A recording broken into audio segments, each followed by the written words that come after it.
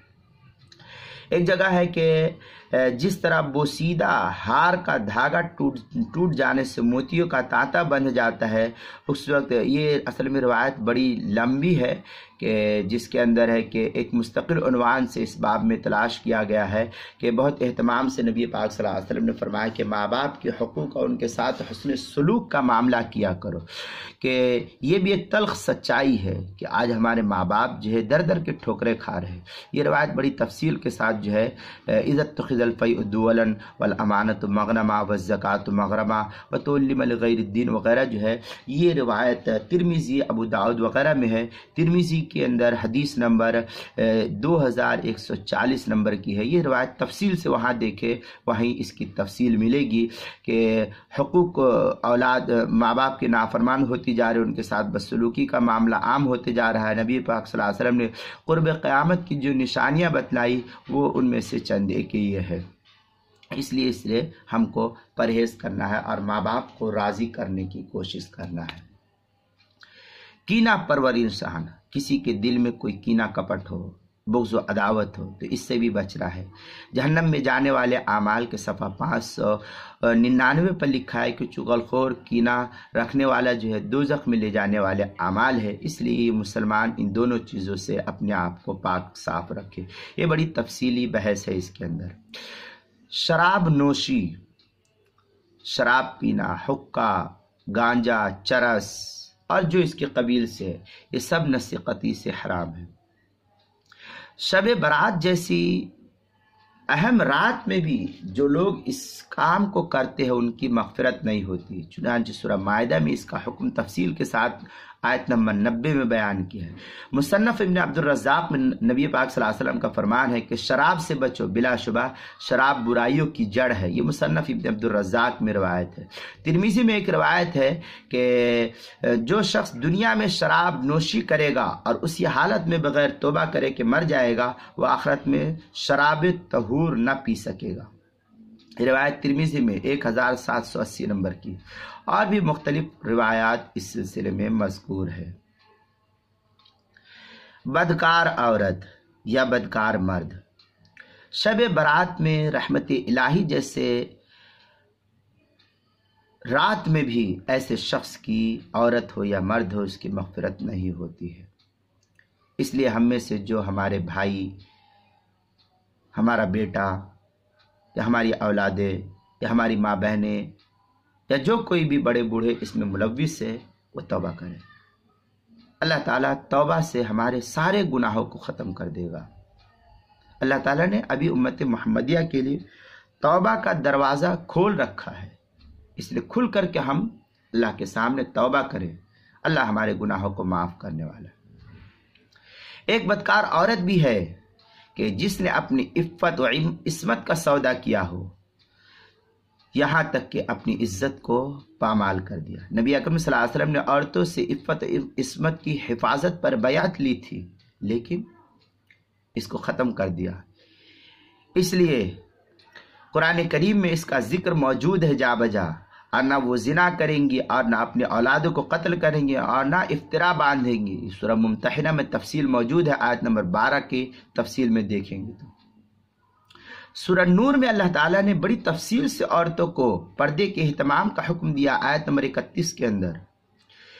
سورہ احزاب کے اندر 22ویں پارے میں اللہ تعالیٰ نے عورتوں کو بڑی عزت کے ساتھ زندگی گزارنے کا حکم دیا ہے۔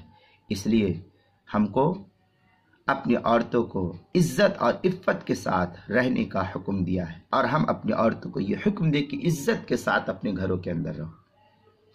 باقی اس میں تفصیل ہے، اپنے وقت پر اپنے مقام کو علماء سے رجوع کر لیں۔ شلوار لٹکانے والا، ٹخنوں کے نیچے پائجامہ پہننے والا، پائجامہ، لنگی، پینٹ، جبہ یا جو کوئی بھی ہو، سب اس کے حکم میں شامل ہے۔ شب برات میں جو لوگ اس طریقے سے کرتے ہیں متکبرین، اللہ تعالیٰ ان کی مغفرت نہیں کرتا ہے۔ چنانچہ آپ صلی اللہ علیہ وسلم نے فرمایا ٹخنوں کا جو حصہ تہبند کے نیچے رہے گا وہ جہنم کی آگ میں جلے گا۔ یہ روایت بخاری میں ہے 5367 نمبر کی۔ ایک حدیث بخاری کے علاوہ ابو داؤد وغیرہ میں بھی ہے کہ جن میں ہے کہ اپنی شلوار ٹخنوں سے نیچے لٹکانے والا جو شخص ہے اس کی بھی مغفرت نہیں ہوتی۔ قیامت کے دن اللہ تعالیٰ 3 آدمیوں سے بات نہیں فرمائیں گے، جن میں سے ایک اپنے شلوار ٹخنوں سے نیچے لٹکانے والا ہے۔ یہ روایت ابو داؤد میں 3567 نمبر کی ہے۔ لہذا ہمیں بھی اپنی اولادوں کو خود بھی ٹخنوں سے اوپر پہننے کا اہتمام کرنا چاہیے۔ ہمارے لیے اسوہ حسنہ ہمارے نبی کی ذات ہے، نہ کہ کوئی اور ذات ہے۔ اب جو آخری بات میں آپ کے سامنے کہہ رہا ہوں وہ یہ کہ شب برات میں جو لوگ اپنے گناہوں اور نافرمانیوں کی وجہ سے اللہ تعالیٰ کی رحمت سے محروم رہتے ہیں، اس میں سے ہم نے مختصر کا یہ تذکرہ کیا ہے، کوئی میں نے تفصیل تو نہیں بتلائی۔ گناہ بے شمار ہے، الزواجر عن الکبائر میں بے شمار ابن حجر مکی نے نقل کیا ہے۔ تقریباً گناہوں کی فہرست 467 تک بیان کی گئی ہے، مختلف مقامات سے بیان کیے گئے ہیں۔ یہ تو آپ کے سامنے چند ایک کو میں نے تفصیل کے ساتھ بیان کر دیا تاکہ جو ہے آپ کو سمجھ میں آ جائے۔ لہذا اس سلسلے میں مختلف علماء نے مختلف کتابیں بھی لکھی ہے، آپ کتابوں کے لٹریچر میں بھی دیکھیں گے تو وہاں بھی آپ کو مل جائے گا۔ اب اس شب میں ہوتا کیا ہے کہ لوگ جلسے جلوس کا اہتمام کرتے ہیں، خطابات، بیانات ہوتے ہیں۔ عملی طور پر جن چیزوں کا ہم نے جائزہ لیا، لوگ عبادات میں چھوڑ دیتے ہیں اور جلسے جلوس میں لگ جاتے ہیں۔ اس لیے اس سے بھی بچنے کی ضرورت ہے، اور جلسے جلوس کے بجائے ہم امت کو ترغیب دیتے ہیں عمل کی، جیسا کہ ابھی میں نے دلائل کے ساتھ آپ کے سامنے پورا مکمل ایک بیان ویڈیو ریکارڈ کر دیا۔ اس لیے ہم کو اللہ تعالیٰ کے سامنے رونا گر گرانا ہے اس رات، جتنا زیادہ ہو سکے اللہ تعالیٰ کے سامنے رونا گر گرانا، اپنے حالات کو درست کرنے کے لیے مانگنا۔ اللہ تعالیٰ نے سب سے بہتر دعا ہم کو سکھلائی ہے، ربنا آتنا فی الدنیا حسنۃ وفی الآخرۃ حسنۃ وقنا عذاب النار۔ کتنی بہترین دعا اللہ کے رسول صلی اللہ علیہ وسلم نے سکھلائی ہے ہم کو، کہ ہمارے لیے دنیا کو بھی ہم کو مانگنا اور آخرت کو بھی مانگنا ہے۔ اس لیے ہم جو ہے بہترین دعا کو مانگے۔ یہ تو آپ کے سامنے چند ایک چیزیں بیان کر دی گئی ہے تاکہ آپ جو ہے اس کو آپ خوب اچھی طریقے سے سمجھ سکیں۔